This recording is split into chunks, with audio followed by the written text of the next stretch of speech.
Hi there and hello, my name is Connor. 今日の動画では iVy の混乱するアパタイトについて話しています。So yes, I am finally talking about this debut album from the band iVy.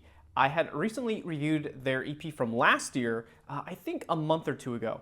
And I really liked it, though I did have some notes, with many of those notes being about how I wanted to see some improvement in some of the song structure and composition and just kind of overall aesthetic, though I had really liked what they set in stone on that first EP. I just really felt like the songs on that EP kind of meandered and were a little listless, and so with that said, I had really hoped that they would fix that up on their very first album, which they totally have. This album's name is Confused Apatite, and at first I thought it was supposed to kind of be like appetite, like when you're hungry. However, upon some research, apparently apatite is actually a type of like mineral deposits, group of minerals sort of thing. So in case you're wondering why the word appetite is misspelled, that's why. The band iVy consists of two members. That would include Fuki on the guitar and main vocals, and that would also include Pupu on the backing vocals, and also on the keyboard, and also I think on the percussion arrangement, and pretty much everything that is not the guitar. So far this year, iVy had released another song on the Avis compilation album, which I covered I think back at the tail end of March. That album is fantastic, and their song is a cover of Strobolights by the band Supercar. And as I mentioned in that review, that cover song was and might still be my favorite song so far of 2025, at least in the electronic dance category. With that said, my expectations for this album were huge. So with this review, I have a lot to go over, and that's because there is just so much happening here on this album. There are so many lyrics. There are so many musical flourishes. There is just a ton happening constantly. Honestly, I do really like that. I think it is so artsy. I think it is so unique. I think it is such a unique listening experience in every second of every song. But because of that, I will be yapping. So I really do apologize in advance. There's just a ton to go over here. This is really comfy, actually. Maybe I'll just do the rest of the video like this.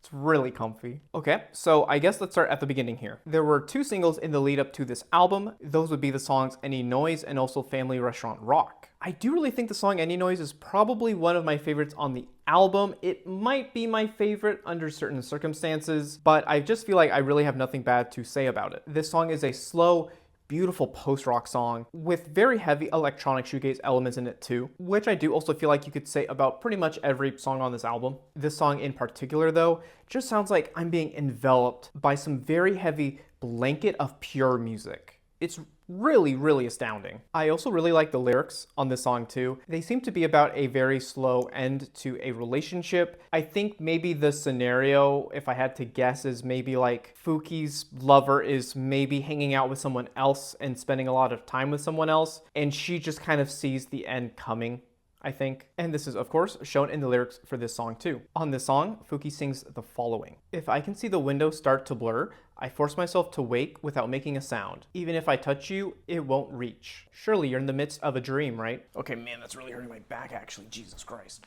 Until my voice makes it to you, I want to remain close to you. Even if my words are lost on you so that they aren't erased, I'll leave you with a mark. Lyrics like this can be found all throughout the album. However, they aren't always this serious or this dramatic. Like for example, these are the opening lyrics for the song Vampire. I drink unsweetened cider, a vampire that doesn't need blood. Don't be taken aback by that flavor's taste profile. I love this opening verse, and I think that's primarily because this can just be interpreted in so many ways. I feel like every verse on every song is like this. I really think Fuki is a fantastic songwriter and singer too, of course, and I just love the way that she writes these very complex, but also subtle, but also simplistic enough for anyone to understand lyrics. And on top of that too, she is such a good hook and melody writer. She is able to write such catchy lyrics. It is truly incredible. I think one of my favorite examples of this would probably be on the song called Bunmei, which means civilization.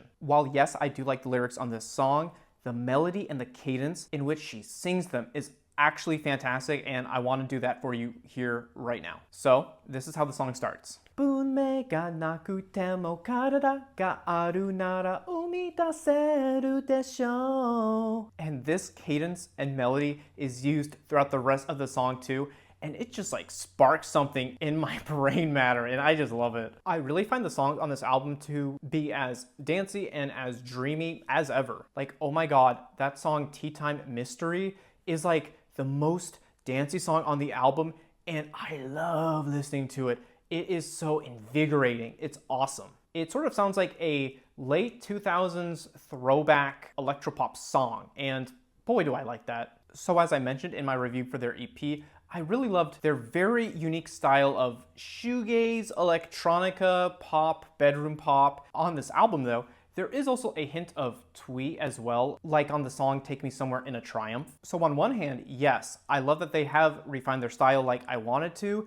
I wasn't quite sure in which direction they would because they are tapped into so many varying genres. Somehow they made it work, and somehow that even extends to the interlude song on this album too. This interlude song is titled Have a Nice Day Millennium plus iVy Information.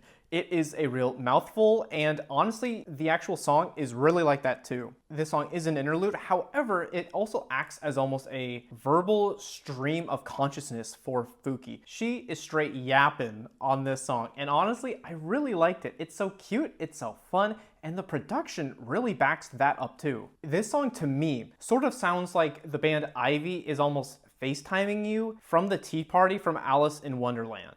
Like, that is just such a specific sound and setting, and I don't really know any other artists who are even attempting anything close to that kind of experience. A lot of that is because of the instrumental on the song too, and frankly, all of the production on this entire album is just mind-blowingly good. While sure, Fuki sounds fantastic on the guitar as always, Pupu is doing a fantastic job on the keys and the percussion here too. I especially love Pupu's keys on the song Vampire. That song almost sounds like she is playing crystals because there are these very sharp, sparkly effects on the keys, and it just sounds magical, literally and metaphorically. It goes like it's great. Pupu also takes the lead on the song called Pupu 6, and oh my god, here, she delivers some fantastic synth work laid on top of Fuki's very treacle-like guitar riff here too, which I will never complain about ever. That said too, Fuki totally has her own rockstar moments across this entire album too. The song Any Noise is Fuki at her most powerful. She has these completely ethereal guitar chords overpowering that entire song, and she really just makes it hers, I feel like. I really feel like you are really not going to hear anything like this from any artist anytime soon. This album here essentially sounds like a thin layer of bedroom pop atop a very heavy amount of post-rock and shoegaze reverberation, and that is the coolest sound I have heard in a long time. And I know this is gonna sound really dorky, but I can really only call the songs on this album transcendent. It is incredible. And I mean this both in the musical sense and also when it comes to the ethos and the execution of the songs here too. And so with all that said, I think I'm going to rate this a 10 out of 10.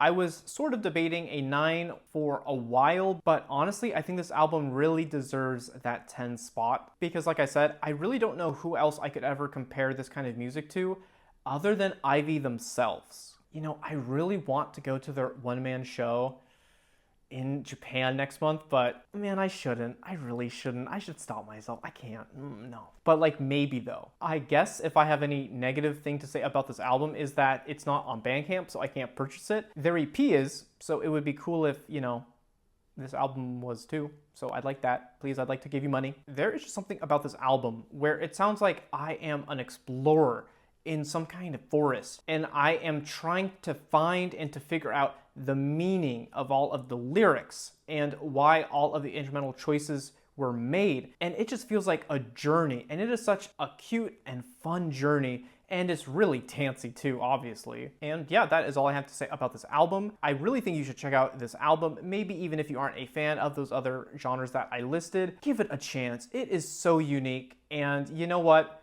I think you should have some kind of opinion on it, whether it's positive or negative, because I think iVy is a really popular up-and-coming band, and I think you should get on the bandwagon early, or I guess not at all if you end up not liking it. And if you do end up listening to it, let me know in the comments. I would love to talk to you about it because man, oh man, there is a lot to talk about here, and I think it would be fun to talk about it because none of my friends in real life want to listen to this, so you're all I've got. It's just you. Thank you so much for watching. I will see you in the next one, and let's hope that we get some more music from iVy sometime soon.